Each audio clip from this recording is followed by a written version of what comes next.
కన్నా సహనశీలి ఎవరు? తల్లి. ఆకాశం కన్నా ఉన్నతులెవరు? తండ్రి.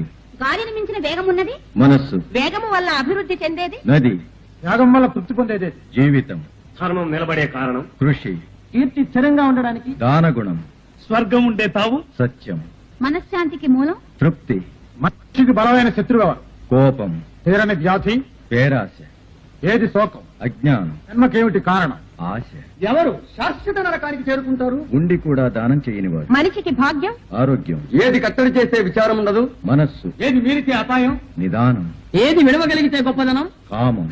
మనిషి ఎప్పుడు ఆత్మానందాన్ని అనుభవిస్తాడు? దైవాన్ని తెలుసుకున్నప్పుడు. మనిషికి ఎప్పుడు మర్మంగానే మిగిలిపోయేది? దైవ సృష్టిలోని మర్మం. బ్రాహ్మణ్యం అనేది పుట్టుకతో వచ్చేదా, కులాన్ని బట్టి వచ్చేదా, విద్య వల్ల వచ్చేదా? మనిషికి పుట్టుకతో వచ్చేది కాదు బ్రాహ్మణ్యం. గుణంలో ఔన్నత్యం, సంస్కారం ఎవడికుంటాయో వాడే బ్రాహ్మణ్యం.